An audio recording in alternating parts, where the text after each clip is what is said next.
accountability. We'll see. Yeah. I don't know. Okay, that's unfortunately all the time we have. I did want to read one more comment before we go, just because I liked it. Ravaging Wolverine sent a comment on YouTube that says, I wonder if Jess moves around so often just to have a different video background for each appearance. Yes, I just like to keep you do have more backgrounds than him. Yeah, we appreciate it. But anyway, as always, it's great to have you here. You do great work, and it's great to have some of your time. Where can people follow you? Yes, the TikTok, I'm Thneeding on Threads, but the TikTok and the Instagram and the Twitter is where I'm mostly at. Okay, everyone like and re-thread her Thneeds so that she'll finally move on from the whole Twitter thing and join the rest of us in a bold new future, free of the corrosive influence of billionaires on Meta. Anyway, okay, thank you. Thanks, have a good day. Always great. For those of you out here, we've got a Big News Wednesday coming up tomorrow with special guest Francesca Fiorentini. So definitely stay tuned for that. For now, though, stay safe out there, stay sane out there. I'll see you soon.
Welcome. It's indisputable. I'm your host, Rashad Richey. Good to be with you. We have a lot on the agenda today. Breaking down news of the day, none other than the incomparable Sheridan Reed, host, commentator, and TYT Sports all-star contributor.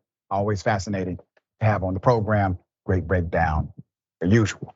Top story of the day, Senator Tuberville, the man who has a problem understanding exactly why does a person have a problem with white nationalists in the U.S.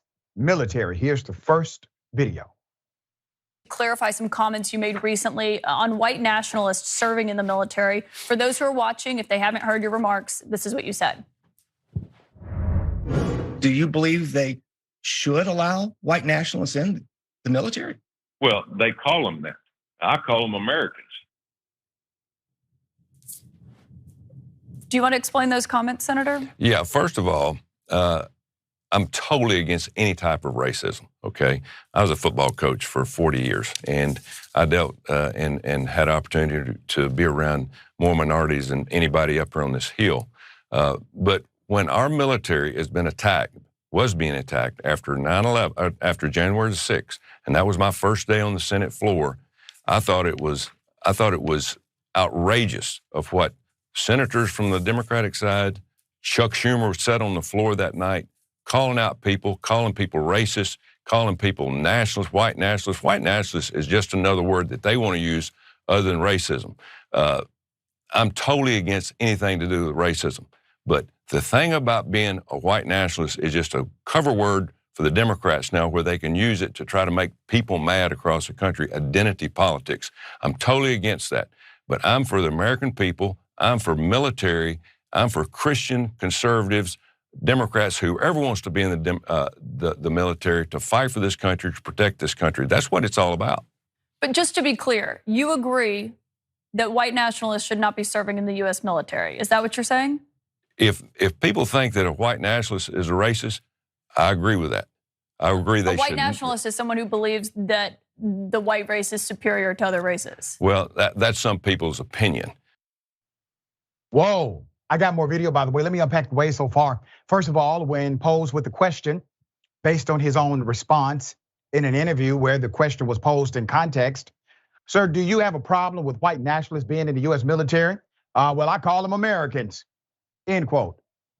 That's pretty clear. He gets challenged on this assertion. He then talks about he was a football coach. As if somehow that Pardon? What's your opinion? My opinion of a white nationalist, if somebody wants friend, and that black friend being, I guess, black players that played on the football team, is perhaps the reason he's not racist.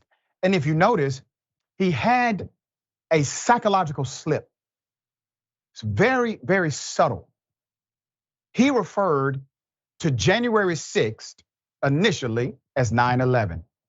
Why do you think he had that slip? Go back to the tape and you hear it.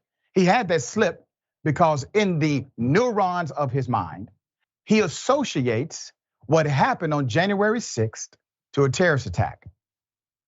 And his brain, in order to find the replacement, went to the nearby neuron that said 9/11. Oh, I mean January 6th.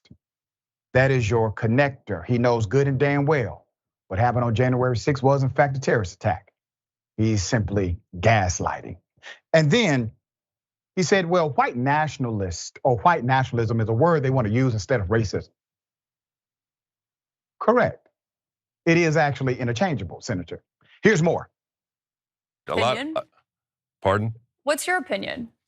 My opinion of a white nationalist, if somebody wants to call him white nationalist, to me is an American. It's an American. Now, if that white nationalist is a racist, I'm totally against anything that they want to do because I am 110% against racism. But I want somebody that's in our military, that's strong, that believes in this country, that's an American, that will fight along anybody, whether it's a man or woman, black or white, red, it doesn't make any difference.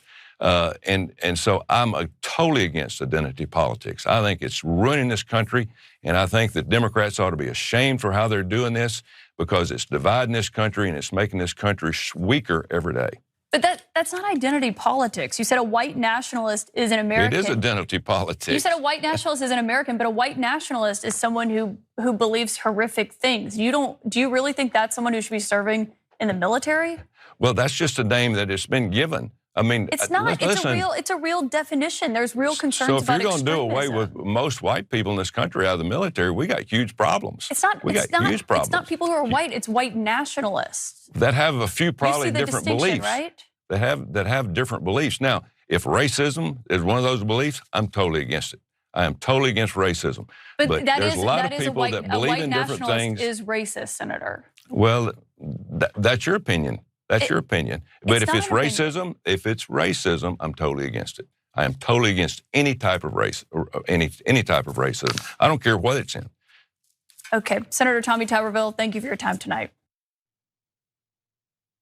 I think it's quite clear, sir. You're probably late for a Klans meeting. Let's put up the picture full mass.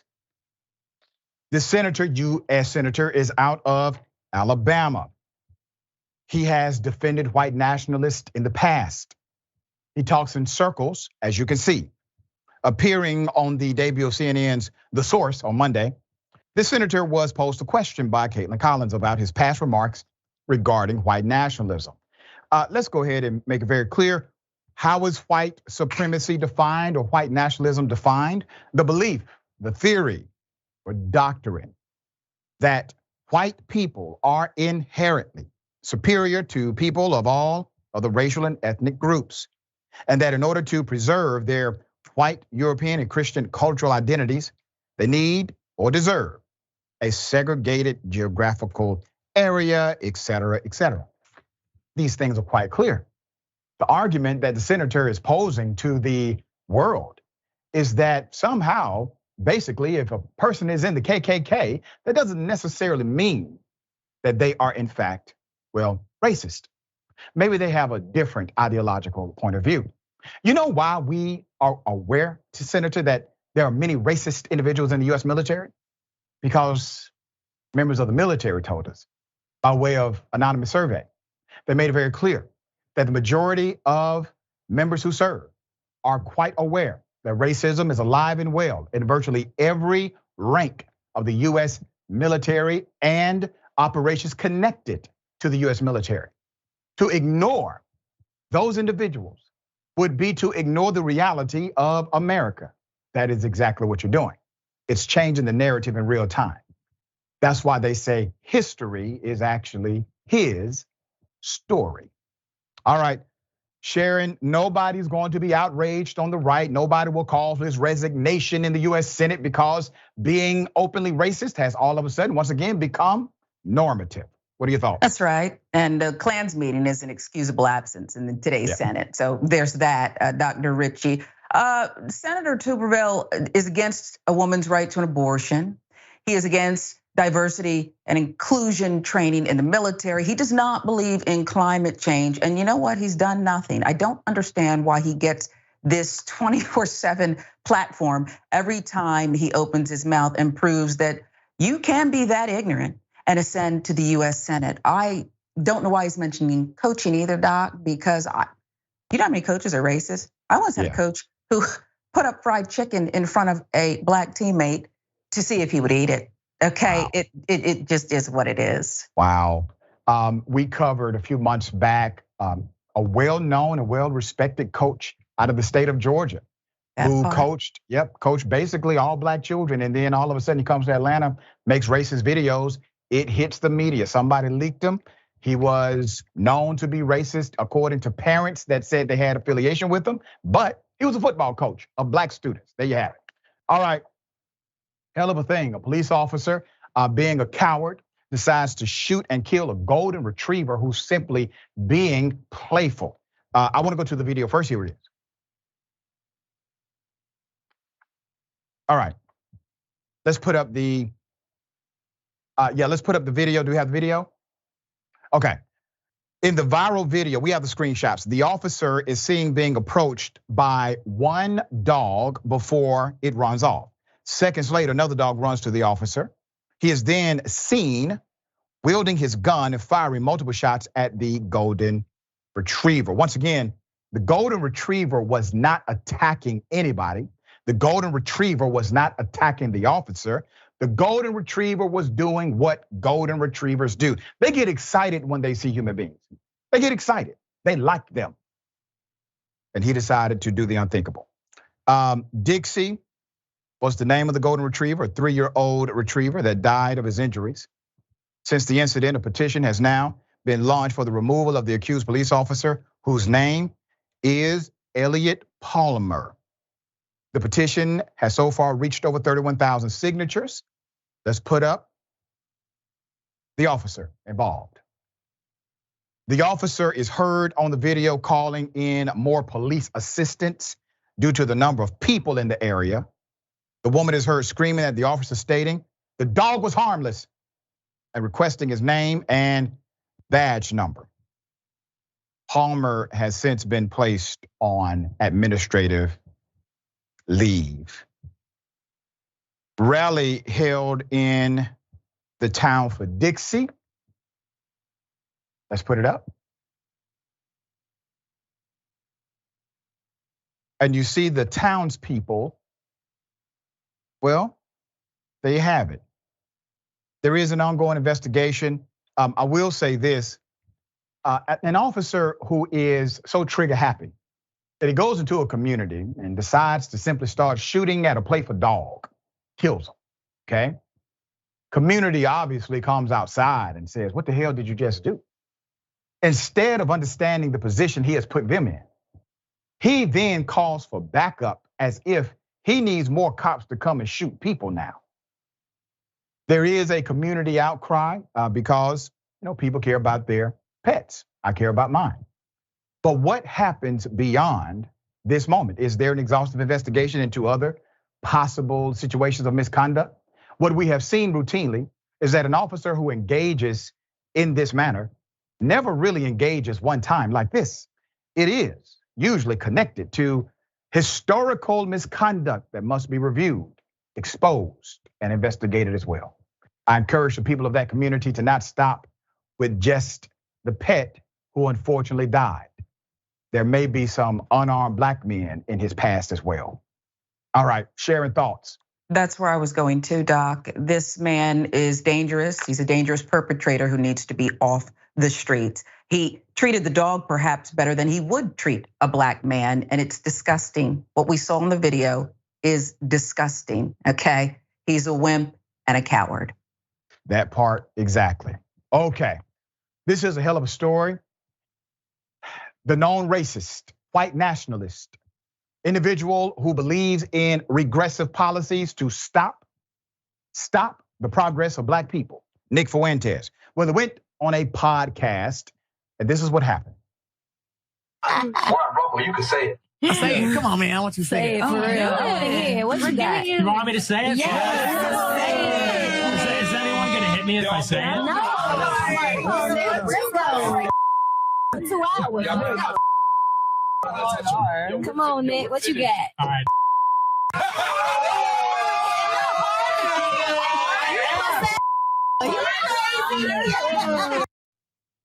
So they wanted a known racist to say the N-word in front of everybody.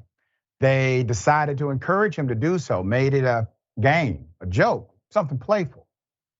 I understand the inclination to platform someone who has opposing views. I do that here myself. But I do it in order to provide challenge to the negative, hurtful, and antithetical commentary and positions they hold. You see, policies kill people. Bad policies kill people. He supports bad policies. Individuals make laws based upon his white supremacist organization. And these laws have a detrimental impact on communities around this nation. It is no laughing matter whatsoever. And I will say this to the two gentlemen who founded the podcast, and let's put them up full mass. A lot of people appreciate and enjoy the podcast. I think some of the content is actually noteworthy. However, in this moment or in that moment, I think that was a historical mistake. I want to say this to you, gentlemen, Mr. Walter Weeks and Myron Gaines. We teach people how to treat us. And when we teach them how to treat us, by way of either bending over in places we should not, let's keep the picture up, by either bending over in places that we should not, or by challenging individuals appropriately. We then teach that person how to treat everybody who looks like us too. Understand what you're doing. Walter Weeks and Myra Gaines started their show in October of 2020. They are known for discussing controversial topics such as modern dating, race debates, politics, and other current events. They got blowback last year after Weeks said, quote, "Most black girls are annoying, are ratchet, and don't know how to converse," end quote. Fuentes appeared on the podcast's latest episode, which was released July 8th. The host invited 8 black women on the podcast to help co-host, as women do regularly appear on the podcast as the show welcomes an opposing view. And at one point, this also happened during the interview. Here it is. Thanks for it and gave it to you. I don't know what you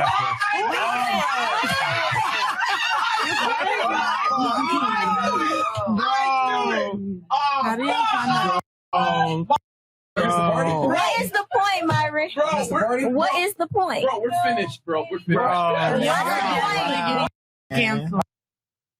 All right, and let's put up the twerking. This happened as well. One of whom decided to twerk on the proud racist Nick Fuentes. Now, I'm not here to moralize against a particular group. What I'm here to do is provide maybe an idea, a thought, a challenge, to simply look at it from a different overview, to understand the amazing position that you have as an individual who others give a damn about and about what you say. That is a position of public trust, should be held sacred. All right, sharing thoughts.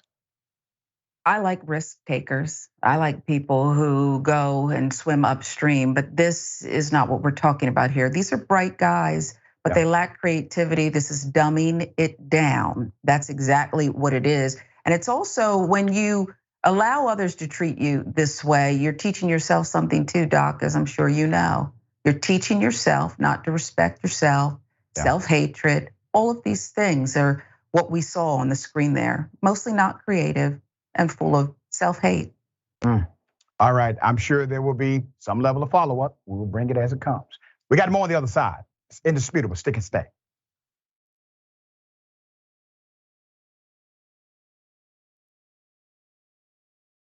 Indisputable is still the fastest growing news show in America compared to CNN, Fox News, and 30 other networks. We tell the truth on Indisputable because the truth is indisputable. We go places that other news media outlets refuse to go. When there were human rights abuses happening at the Victorville prison, guards and members of the community contacted us. You, through your investigative reporting, unearthed very troubling allegations about specific forms of abuse and discrimination in the federal prison system. It really doesn't take much to be a trusted voice.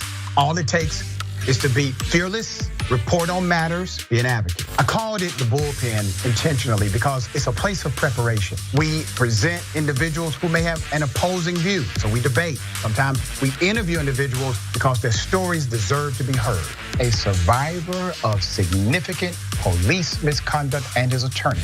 We covered this story earlier and to remind you of the horror of one man being shot at damn near 100 times by the police. We take time on this show to showcase the temper tantrums of Karens in the wild. We do this not because we want to see people's emotional outbursts in public, but because these incidents are emblematic of a bigger societal issue taking place across the nation, and it has to be checked. My friend, my big homie, attorney at law, Benjamin Crump. I just want to thank you, man. When educated, articulate brothers like yourself speak truth to power, It makes a great difference in changing the landscape in America. Listen, no matter what you do, don't allow the politics of ideology to evaporate the soul that still exists inside of you. They don't stop, I don't stop. Racism won't stop, I won't stop. Systemic bias won't stop, I won't stop. People still need health care, so I won't stop. People still need criminal justice systems reformed, so I won't stop. You won't stop either.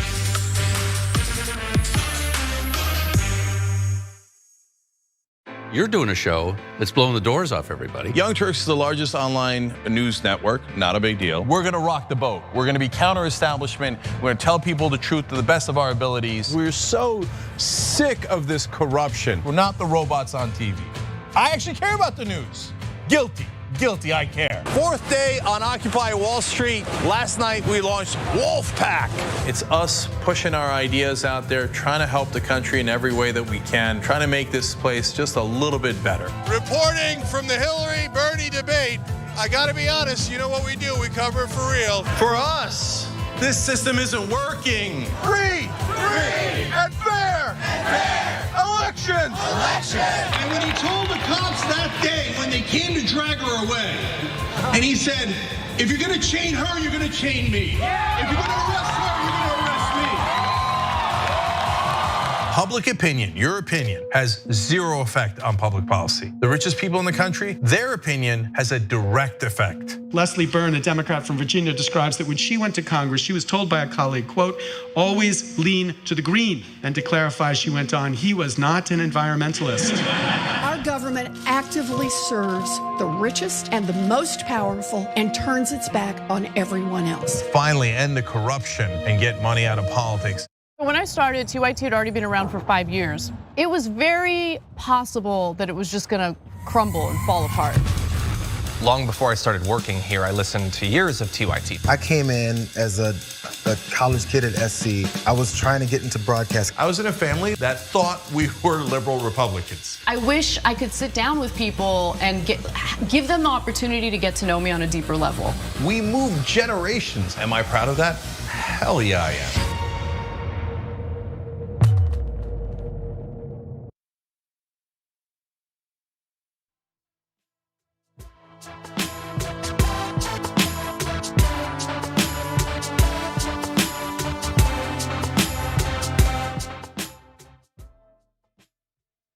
All right, welcome back. We still have a lot of show left. Always thankful to have you join the conversation. Mickey C, the Silver-Haired Dragon, says, cop shooting dogs has become an epidemic. At least 10,000 dogs are killed by cops every year. And many departments do not keep records of the dogs killed. So the numbers far higher than that, that's correct. When they can't murder innocent people, especially black men, they have to get their hate and anger out by killing innocent dogs.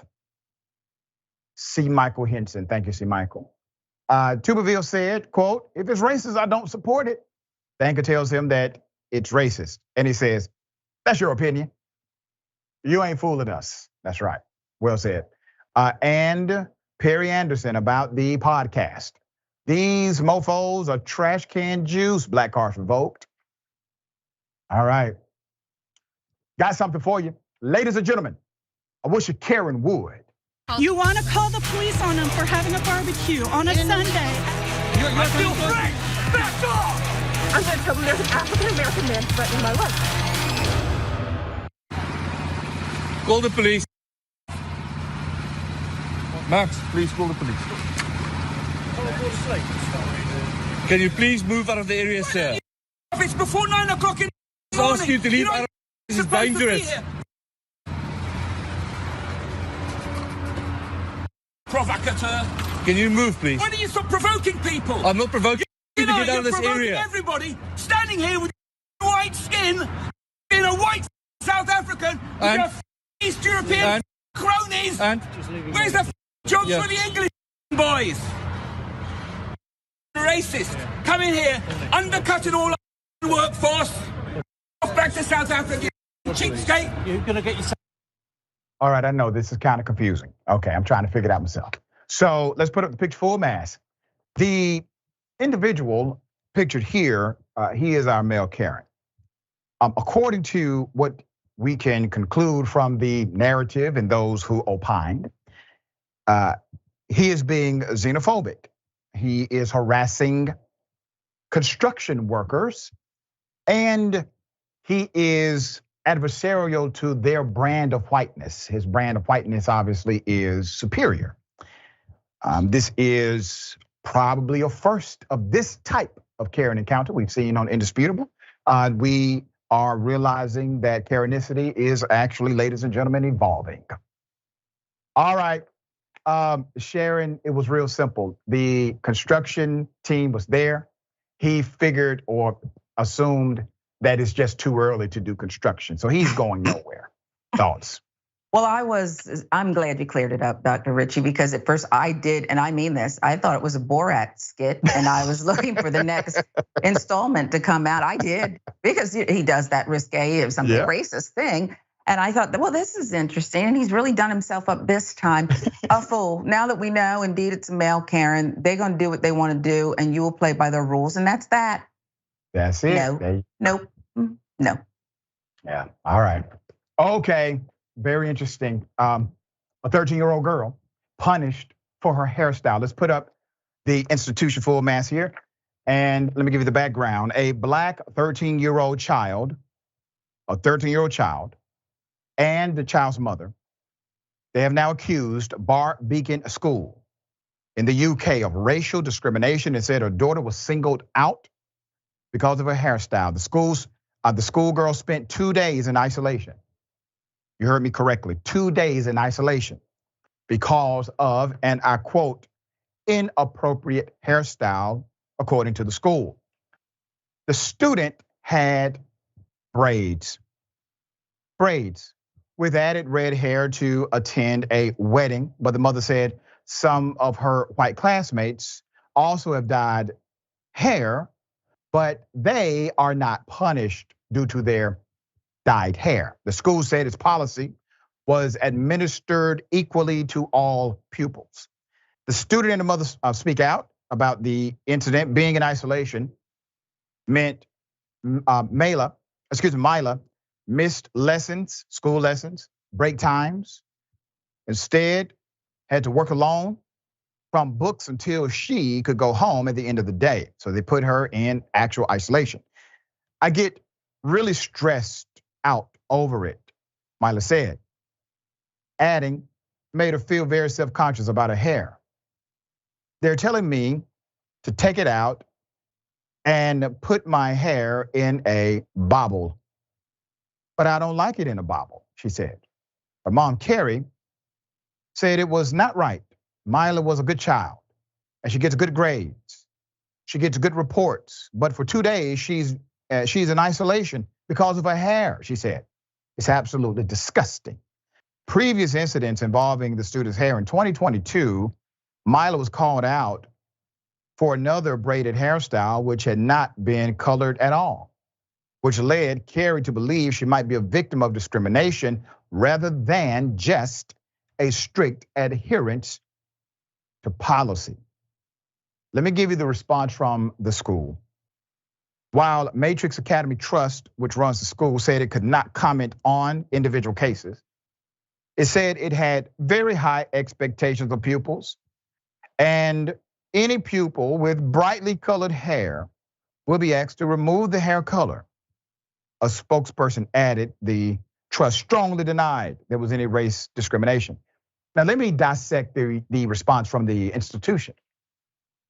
The institution said if a child has, as they put it, brightly colored hair, not colored hair, not dyed hair, but brightly.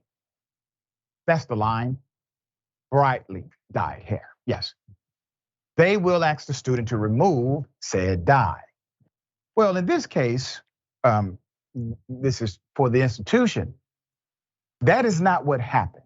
They removed the pupil, they removed the student, and they placed the student in isolation.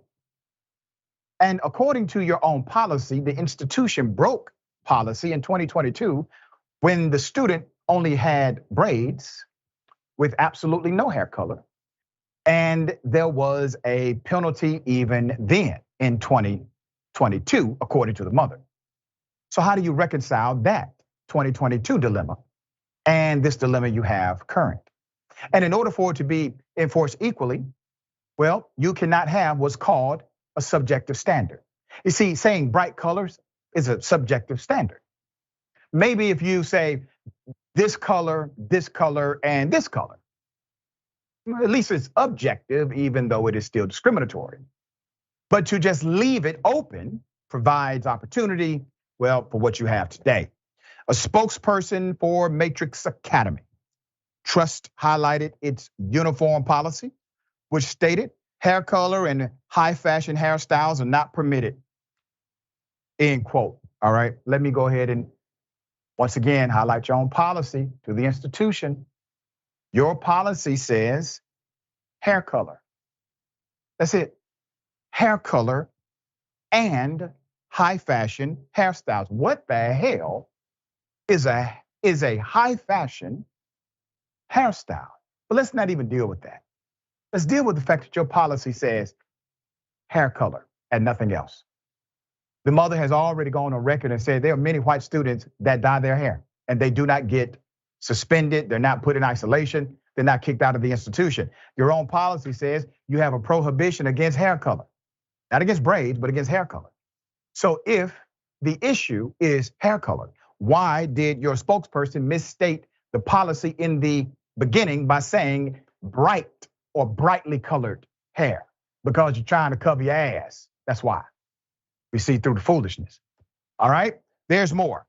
The webpage features an image of 4 pupils, one of whom has a similar hairstyle to Mila, where braids go down to her waist. The trust insisted it did not have a problem with braids. Kara said she had approached the school for a meeting, but had not received a response. All right. So Britain's human rights, this is in UK, remember, Britain's human rights watchdog warned schools in 2022 that they could be acting illegally by preventing children with Afro-textured hair from wearing natural hairstyles, including braids and cornrows. Now, why is that? Because those hairstyles are significantly connected to the expression of culture of Black students in particular. That is the reason why that warning was sent in 2022, and it looks as if this institution has decided to disregard it. Remember, these dynamics are universal. They're not just contextualized through the experience of domestic America. All right, sharing thoughts here. Yeah, and if they have such an issue and they want everyone apparently to look the same, why don't they do what the British government has done and have those lace fronts on everyone, mandate right. That, why don't you? Harry and Meghan were right. And what breaks my heart here, Doc, is that the mother said, she's heartbroken because 2 days in isolation. It sounds like her little girl has been in isolation the entire school year. That's what it sounds like to me. That's right. That's right. That's a very good point. All right, we will bring you an update as it comes. We got more on the other side. It's indisputable. Stick and stay.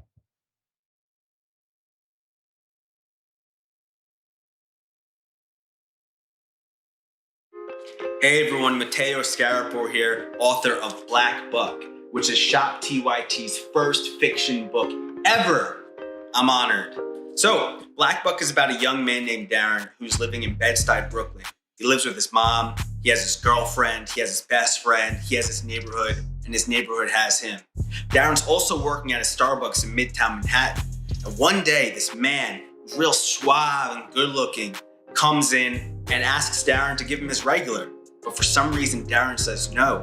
This man named Rhett Daniels, who's the CEO of a startup called Someone, located on the 36th floor of the same building, is impressed. And he invites Darren upstairs, and then he extends an offer to join his elite sales team.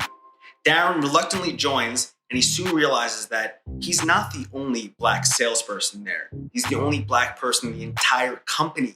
So he goes through hell and back in order to make it to the top. And once there, he has status, money, power, but he says, you know what? I don't like being the token Black guy. So he hatches a plan to help other people of color infiltrate America's tech startup sales teams, redefining what it means to be a minority in the workplace. This book definitely, if you couldn't tell, touches on many things that are relevant to this moment that we're all living in right now. But it's also connected to the many moments in history that have come before today.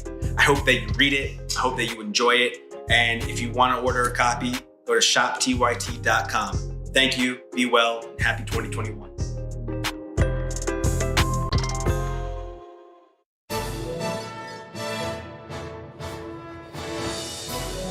Breaking news with Brett Ehrlich. This is Brett Ehrlich with breaking news with Brett Ehrlich. Bernie Sanders wants to break Wall Street, and he wants to break it real bad.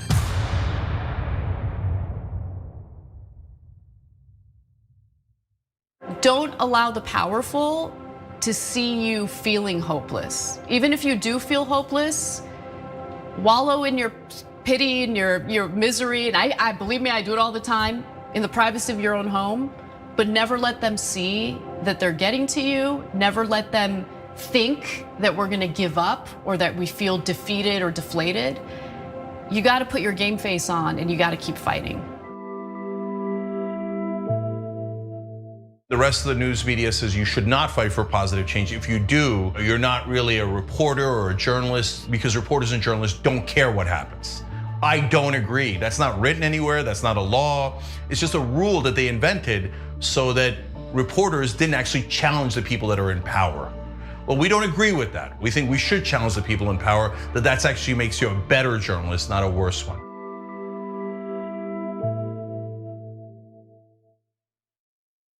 I don't care if you're Christian. In fact, I will fight for you to have your religious liberty and practice your Christianity. I believe in that. I don't believe in Christianity, which means that you do not get to dictate the way I live my life based on your religion. I don't care what the Bible says. You have every right in the world. All those women who identify with your religion have every right in the world to not get an abortion, to not take birth control, but they do not have the right to dictate my life and what I decide to do with my body. I don't care about your goddamn religion. I'm so tired of having nonstop conversations about what the Bible says. You live your life in the way that you interpret the Bible. Again, I don't care, but you don't get to take the Bible and tell me, well, the Bible says this in this chapter, in this verse. I don't care. I don't care, I don't believe in it, and I have the right, based on our Constitution, to not believe in it.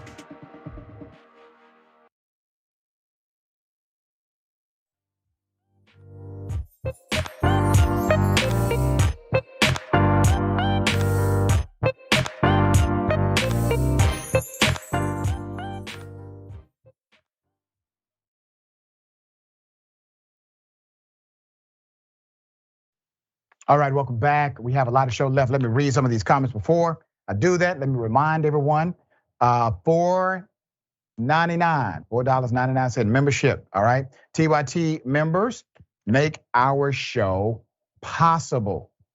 We could not do it without you, your support. Starting at $4.99, you can help us keep going. Consider becoming a member by clicking the join button or going to tyt.com/impacts, all right? Also, podcast.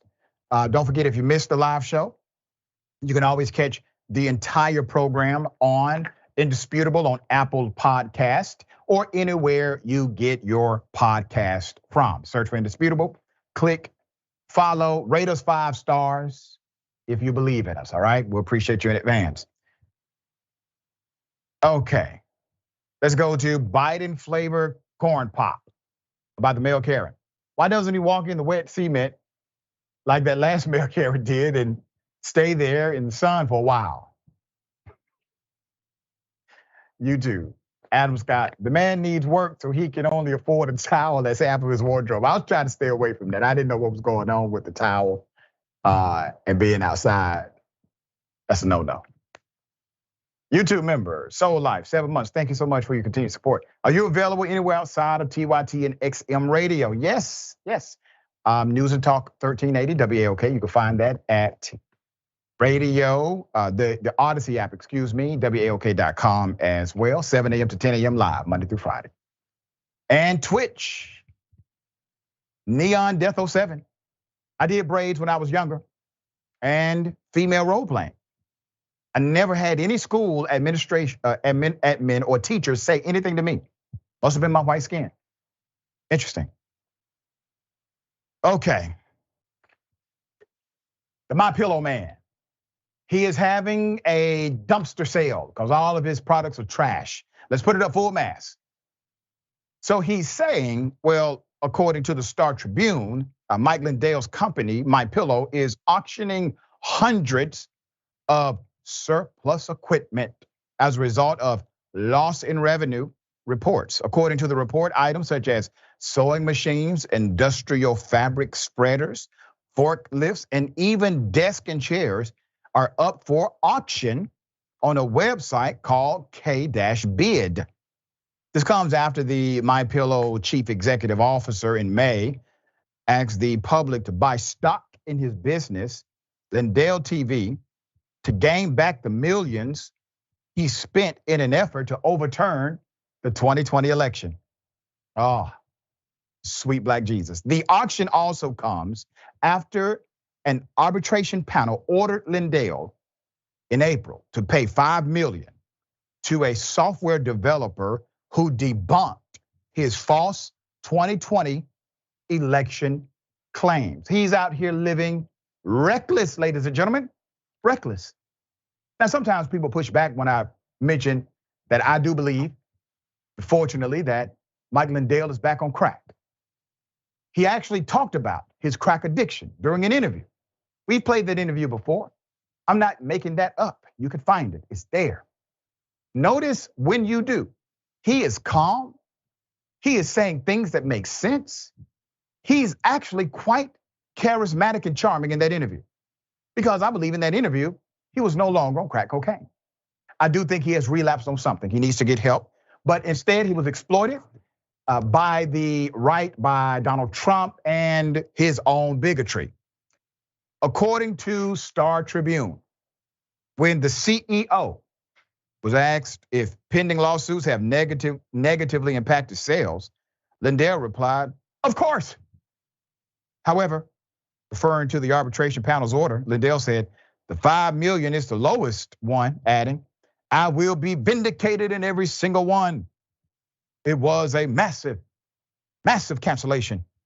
We lost 100 million from attacks by the box stores, the shopping networks, the shopping channels. All of them did cancel culture on us. Isn't it ironic? These are free enterprise people. Free enterprise people will say, if you have a private company, the private company does not connect with the consumer, then it is your fault for not having a business that is in fact sustainable. This is the same individual who believed that Hillary Clinton should be arrested, that Democrats are communists, and the list goes on. I would consider that being quite cancel in the culture.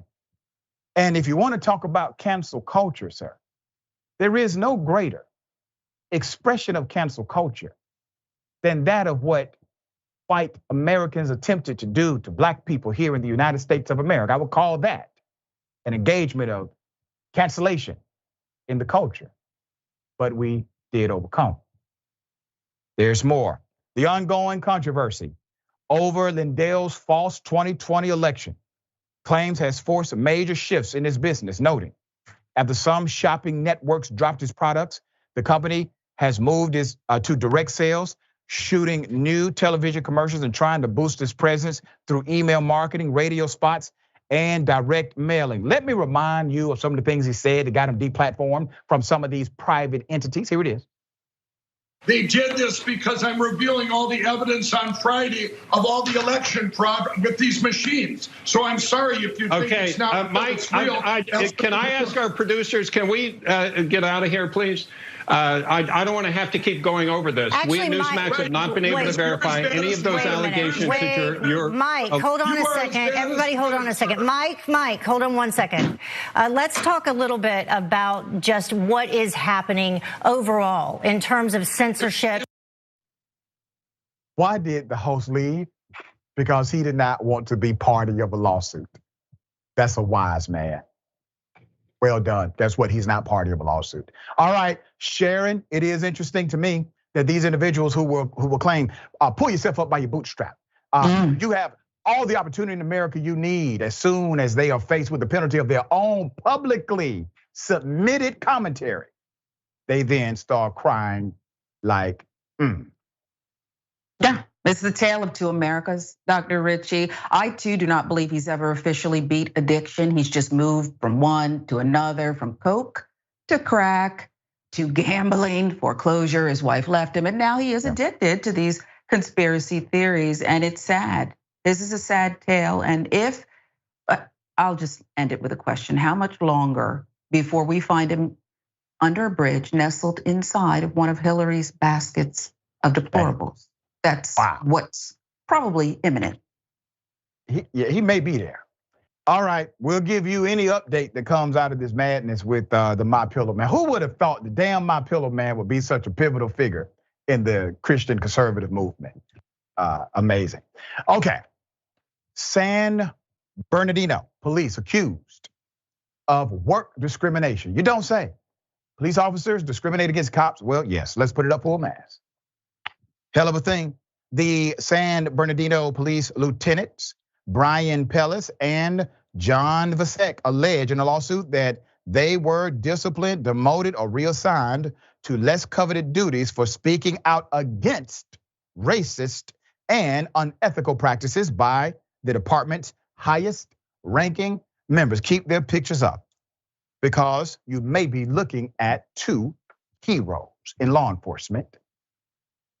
According to The Sun, Pellis and Vance allege that former interim police chief David Green, acting assistant chief Francisco Hernandez, and Captain Adam Afunti attempted to thwart a former female black lieutenant from attempting to become chief by publicly disclosing an internal affairs investigation report against her husband, also a former officer at the department. Let's put it up.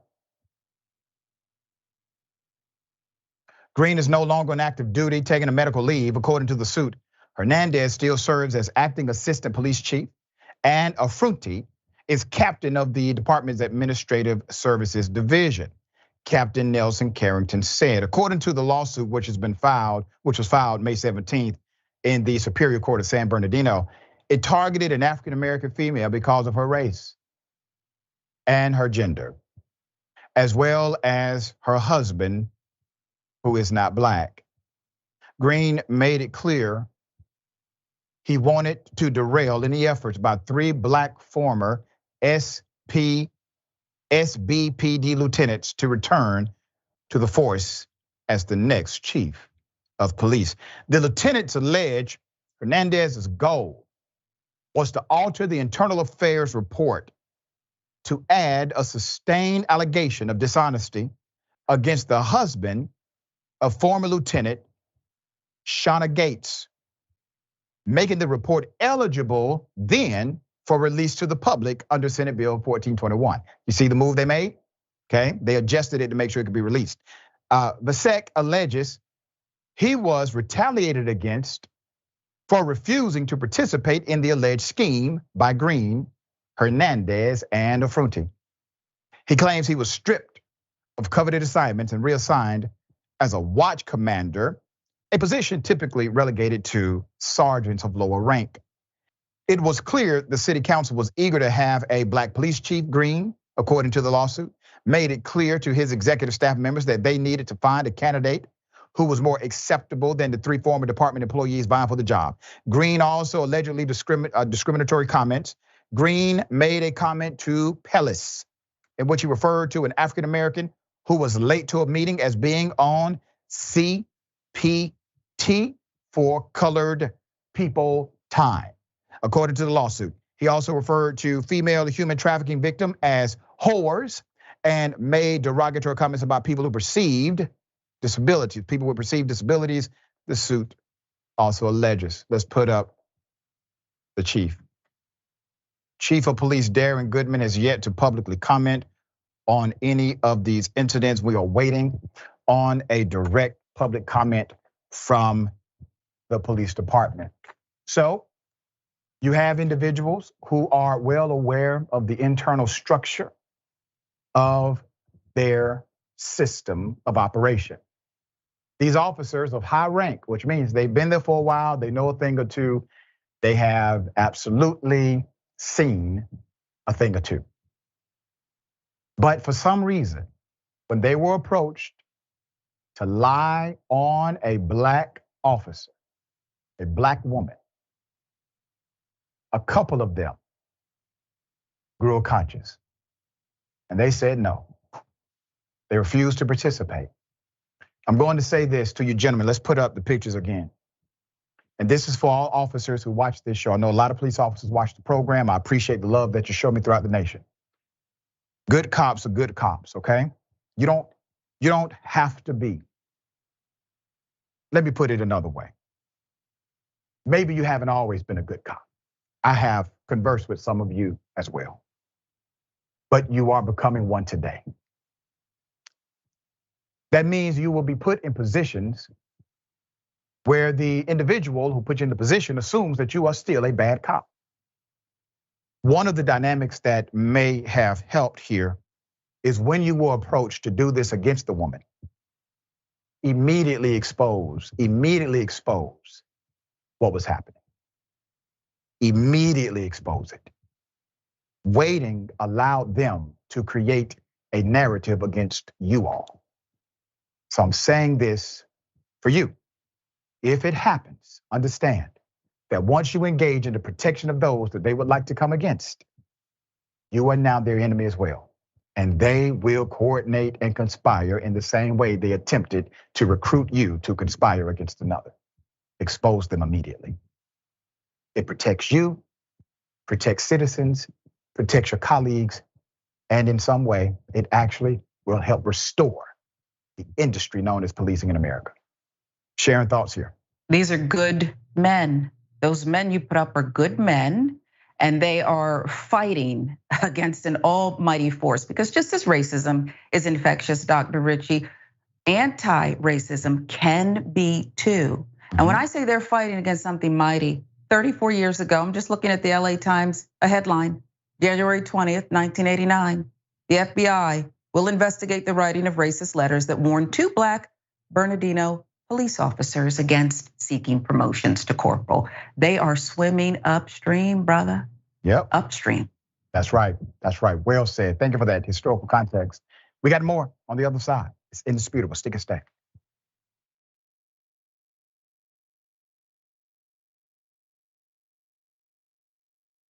Do all of you know the Young Turks?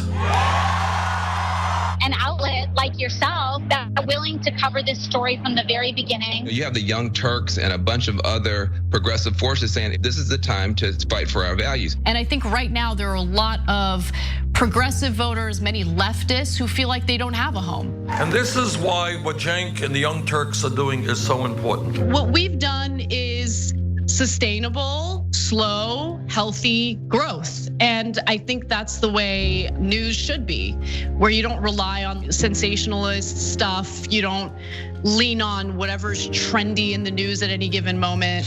You just go with the truth. You gave me a platform. You've uplifted so many other progressive voices through this network, and you're constantly looking for people that you can amplify through the work we do, through the infrastructure that you built at TYT. It takes those early people who believe that can really be the seeds of this movement, and that has been the Young Turks. We're super serious about the news. We also managed to do it in a way that is fun and lighthearted. We're not TYT, you're TYT.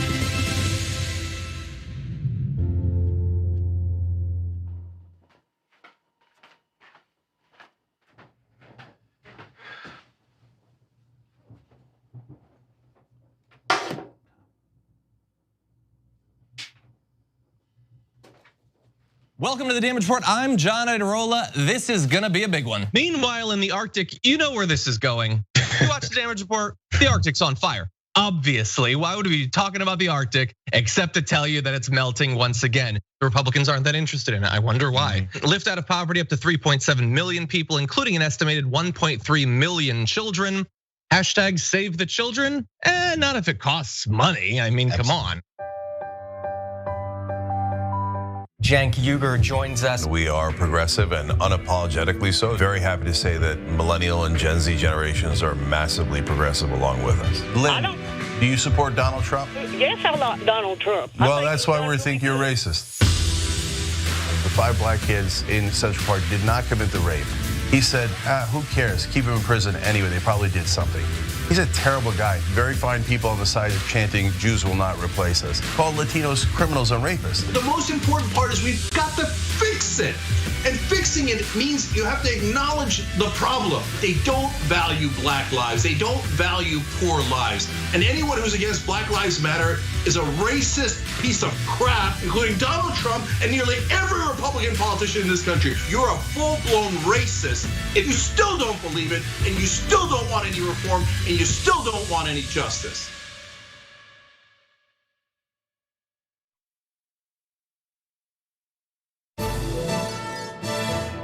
When news is breaking and when you need Brett Ehrlich, it's time. When news breaks, when news is breaking and you like, when news is breaking and you need Brett Ehrlich, it's time for Breaking News with Brett Ehrlich. This is Breaking News with Brett Ehrlich.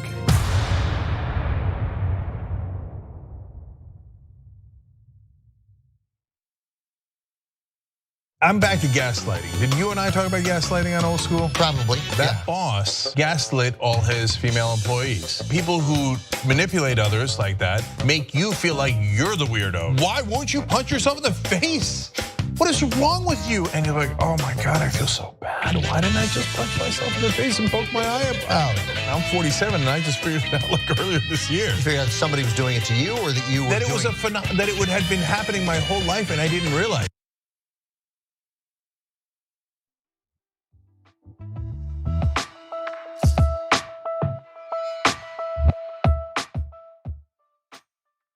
All right, welcome back. We have a lot of show left. Okay, let me read some of these amazingly beautiful comments. Mega C Silverhead Dragon says, laughing my A off, my pillow guy was more sane when he was on crack. Buying the flavor corn pop. Just. He ain't got no more pillow sales or something. Dang. The Herbal Trucker. Give the one indisputable with Dr. Sharp Richard membership. Thank you so much. We appreciate that continued support. All right, really do. Okay. Charges have been dropped. Man was shot by the cops while being on the couch. Let's go to the picture full mass. We covered this story initially. Court dismisses charges against the black male who was allegedly shot by cops while sleeping on the couch. Troopers claimed that he had a hammer. But there's deviation in the story. Darius Lester, who was accused of wielding a hammer at West Virginia State Police before they shot him, has been vindicated after felony charges against him have now been dropped. Lawyer Ryan Flanagan alleges that members of the West Virginia State Police Special Response Team shot Darius Lester while he was sleeping on a couch during an arrest warrant operation, right? The incident occurred on May 10th in Big Sandy. Lester, a coal truck driver, had finished his shift and fallen asleep on his uncle's couch around 4 a.m. The search warrant was reportedly related to allegations of his uncle, Jeremy Lester. According to the police report, officers claimed that upon entry, they were confronted by Lester, who allegedly attacked them with a hammer. They stated that the shots were fired while Lester held it in striking position. He was then taken to the hospital for treatment for 2 gunshot wounds to the chest and charged with a felony. Lester maintains that he was abruptly awakened in a room a distance from the front door by armed cops, denying he made any attempts to harm the officers involved. However, during the legal proceedings, 2 witnesses were called upon to support the state's case. They found 2 witnesses, right? But his lawyer argued that neither of these witnesses were present at the scene during the incident. Here we have a unique situation in that Trooper Sattler, who has been called here to testify on behalf of the state, has absolutely no knowledge about the events that occurred in this case. He is basing everything that he knows about this based on a trooper named Yeager. The other trooper, as Trooper Sattler testified to, was not involved in what happened that day. Let me explain why this part is important. It's hearsay. And that's why it's not allowed in courts. A police report is hearsay. You can't even cite a police report as firsthand knowledge of a damn thing, and judges typically don't believe police reports anyway. Hearsay. This is one of the most common rules you learn in law school. And they literally tried to pull it on an actual attorney.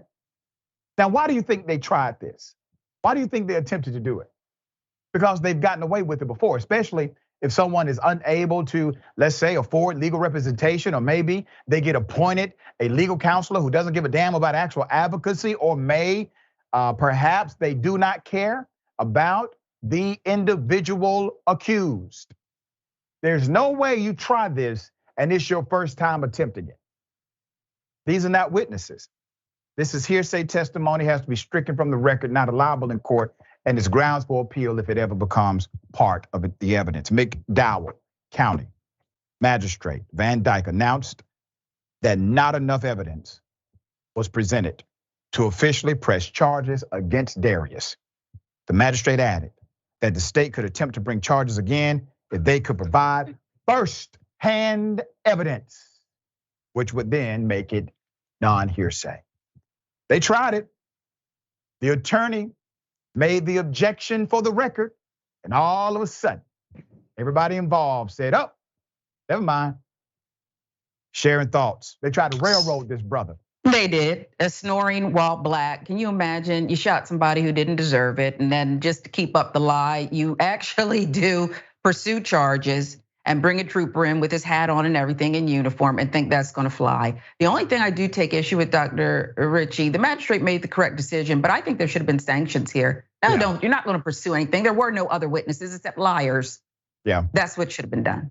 I agree with you. I think the judge should have at least publicly proclaimed how insane this is, that it made it to the courtroom in the first place, because prosecutors should have known this is not an actual witness list.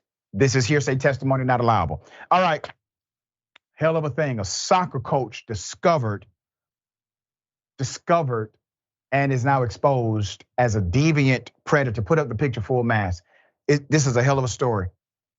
A Tennessee soccer coach, 63 years old, Camilo Hurtado Campos, has now been arrested after photos and videos of drugged children, boys, that he assaulted sexually were found in his phone. In his phone, the offender left his phone at a restaurant where employees found the phone, right? They go through the phone in order to figure out who does it belong to get it back to the rightful owner. But they discovered videos in that process in an attempt to locate the owner, and an investigation ensued through authorities afterwards. During an immediate and tireless investigation, detectives found hundreds of disturbing videos and pictures on that phone.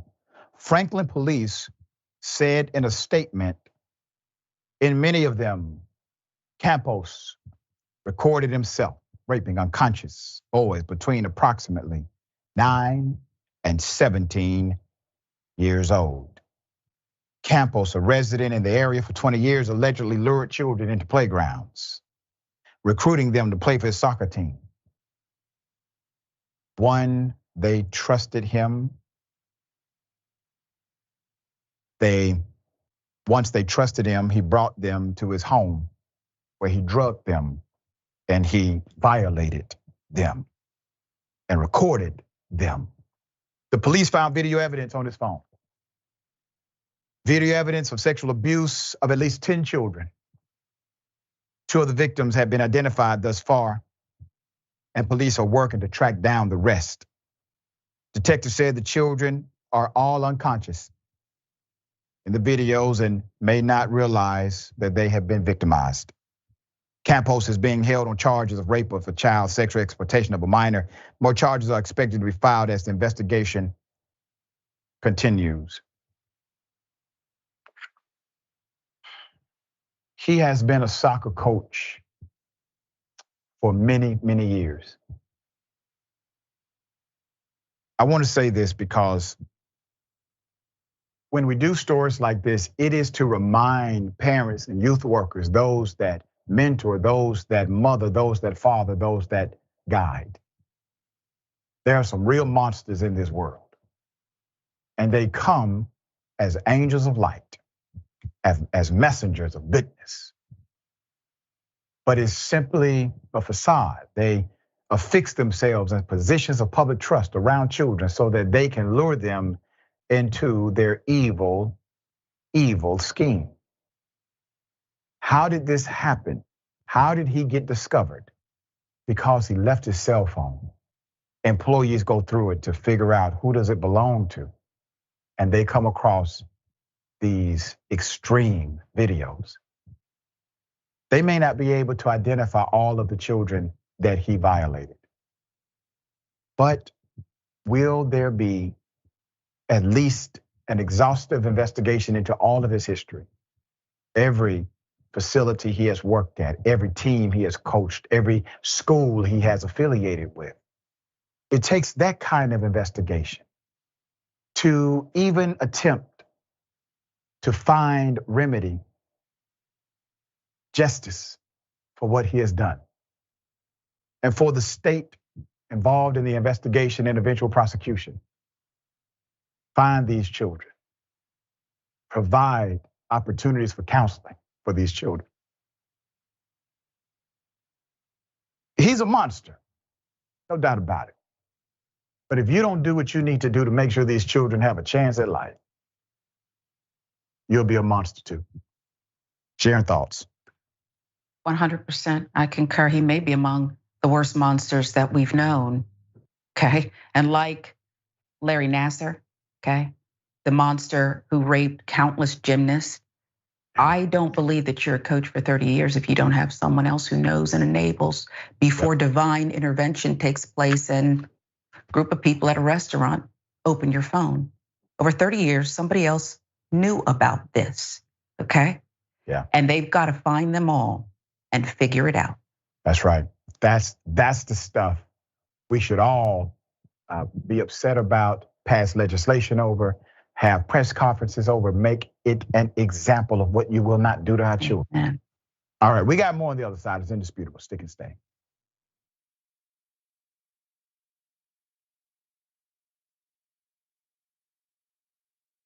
Our system is inherently rigged against the will of the people. They have 50% of the vote, and in a democracy, they should have 50% of the seats. But if you live in an insanely gerrymandered district, your vote functionally doesn't matter. We drew the map in a way that even though we get 50% of the vote, we're gonna get 13 out of the 18 seats. You don't actually have the ability to translate the will of the voters in your area into actual government policy. They should not be allowed to gerrymander these districts. We should actually have a democracy.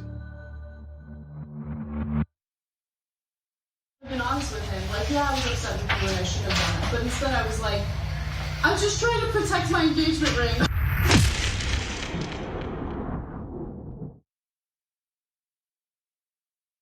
At TYT, our mission is to boldly pursue truth, challenge the establishment, and drive positive change. At a time when corporate capture of our media, our government, and our politics is nearly absolute, everyday working people need a champion to fight for them and to push back against the powerful interests that threaten our democracy itself. At TYT, we're proudly progressive and call out corruption and duplicity wherever we see it, from Republicans, Democrats, or anyone else. And unlike mainstream news media outlets, we're not beholden to corporate advertisers, to defense contractors, to Wall Street, or to Big Pharma. We only have to answer to our audience, and for nearly 2 decades, we've accomplished that by delivering honest, timely, and insightful perspectives on the day's news without fear or favor or concern for whose toes we might step on or which powerful elites we might offend. And while we're super serious about the news, we also manage to do it in a way that is fun and lighthearted. We can do this together and serve our audience, and yes, have fun doing it.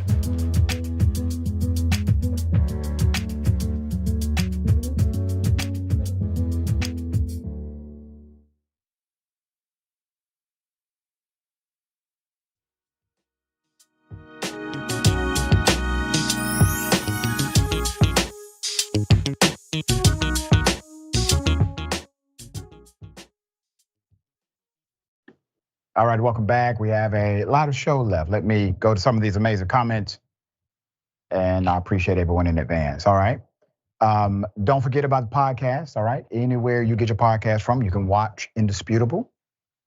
And here we go. Cats and Dragon. The children who don't even know they were abused are going to be going through trauma just as much as the ones that did remember. It's a sad state of affairs, isn't it?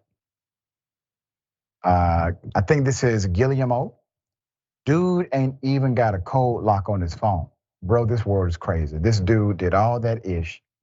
He wanted to get caught sick. Twitch. Molly B. Ceramics. I had a swim coach that walked in on the girls while showering. We let him know exactly what was going to happen to him. He was fired the next day. But there you go. I actually remember, and this was one of the just most ironic things when I was in 8th grade, there was a track coach. And this track coach was a white male, I can't even remember his name. He would routinely do these particular, extra track sessions for certain people. And we knew about this because he would always say, hey, to the elite team, you all stay with me and we'll go here and there. And they would sometimes go out to eat, come back, run. And during the summertime, we found out that he was in fact accused of having inappropriate relationships with students. Now this was connected to, according to that narrative, 3 or 4 individuals who were minors inside of the school. And instead of facing the music, he decided to kill himself during that summer. It's a big scandal inside of the school.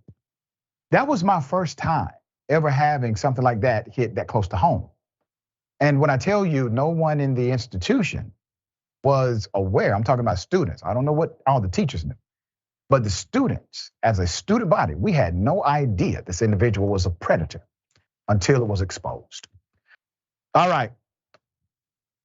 Chicago cops accused of having inappropriate sexual relationships with migrants, abusing their authority, and more.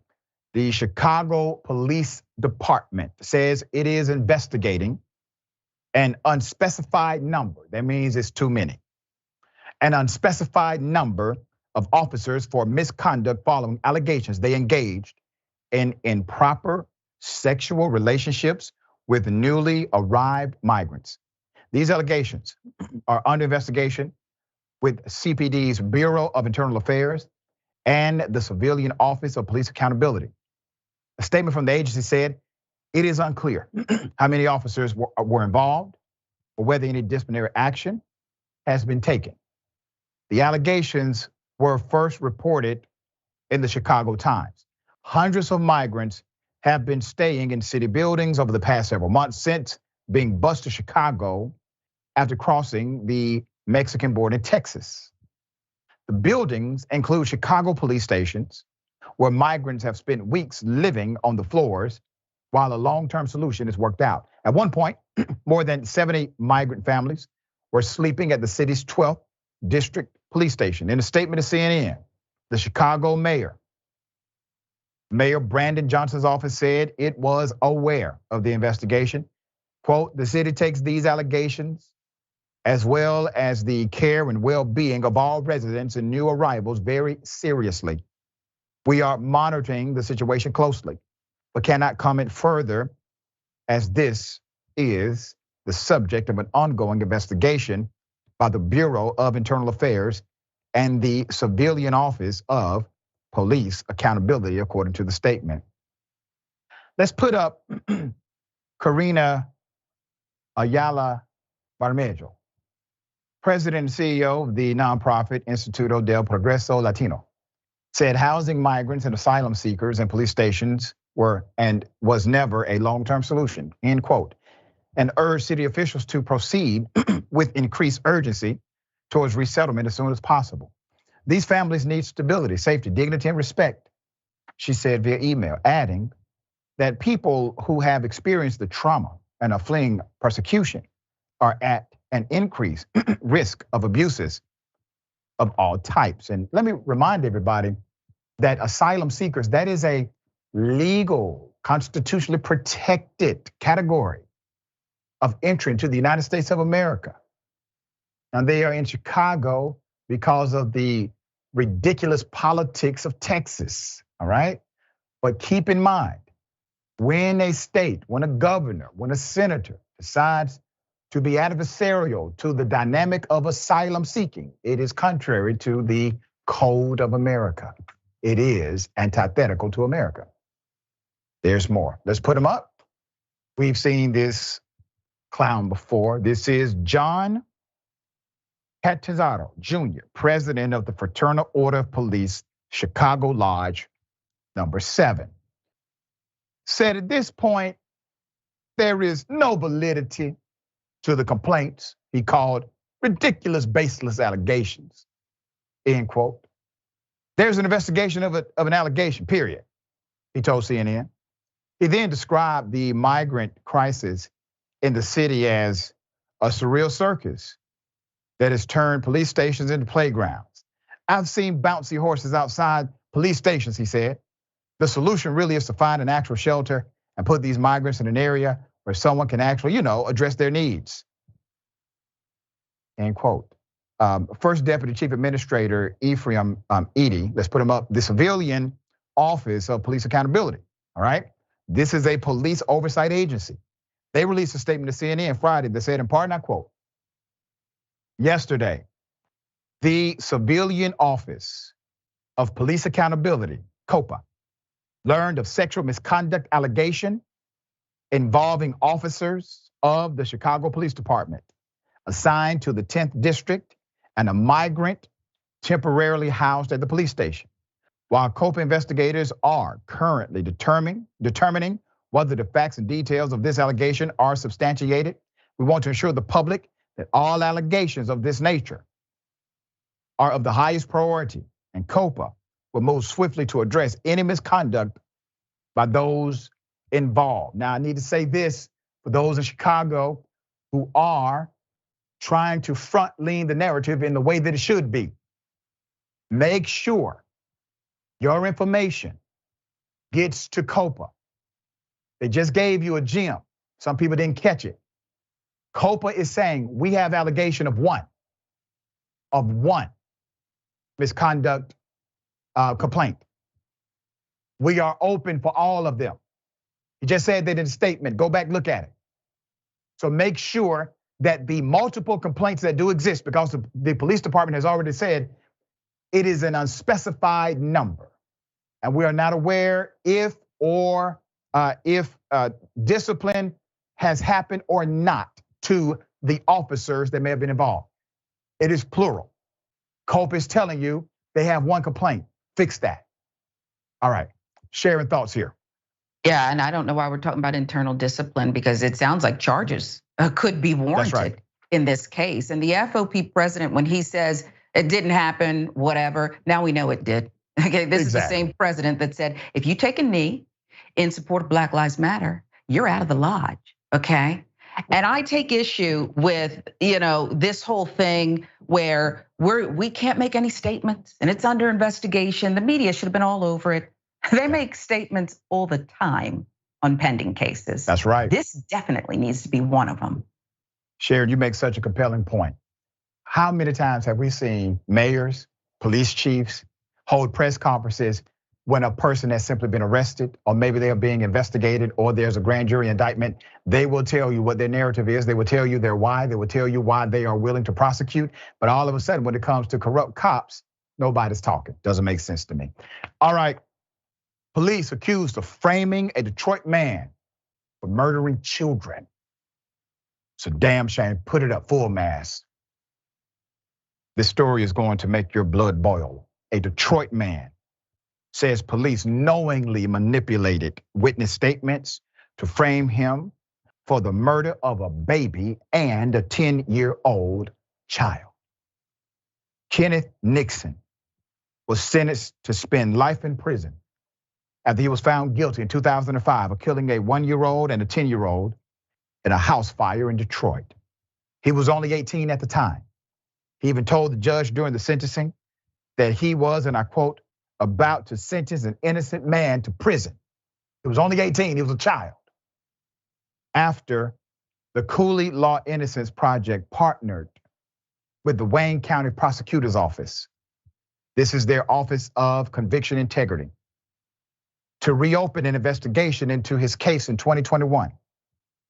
A judge dismissed his charges and vacated his sentence once it was discovered that he did in fact receive an unfair trial, was likely innocent of all charges. Well, now Nixon is suing the city and the city police for their part in fabricating evidence against him, using individuals to frame him for arson and murder. During his trial, authorities relied on the testimony of the 13-year-old sibling of the two children killed in that fire. The teen told jurors that Nixon was at the scene of the crime, but he gave conflicting accounts of what happened that night, including where he was in the house and if he saw Nixon throw a Molotov cocktail at the home. Additionally, in exchange for leniency, a jail informant told investigators that Nixon admitted to the arson, even though the informant only saw news coverage of the case. Nixon's girlfriend was even with him the entire night, but reportedly could not testify as a co-defendant. The boyfriend of the mother whose children died and Nixon's girlfriend once had an affair, and the children's family believed Nixon started the fire out of revenge. These are all circumstantial dynamics and not evidence to prove anything. The judge who vacated the sentence said the 13-year-old's testimony, the statements and testimony by this key witness were inconsistent to support what is basically the sole identification of one Mr. Nixon. In his lawsuit obtained by Atlanta Black Star, Nixon claims that the detectives who investigated the incident knowingly manipulated and then relied on obviously coached false evidence from the 13-year-old brother of two of the victims to arrest Mr. Nixon.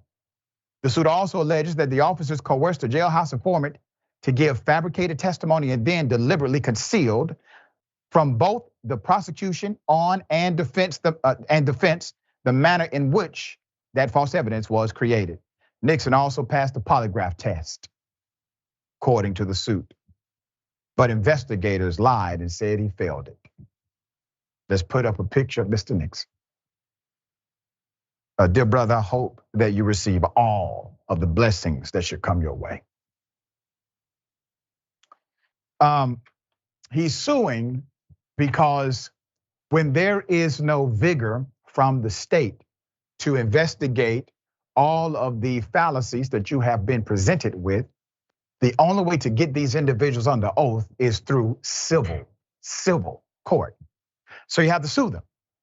This is a way to get not only the officers involved on the record, but also the witnesses they coerced to tell the truth about what happened. More evidence will be presented as to the innocence of this one man whom officers attempted, successfully framed for a period of time. Sharing thoughts on this.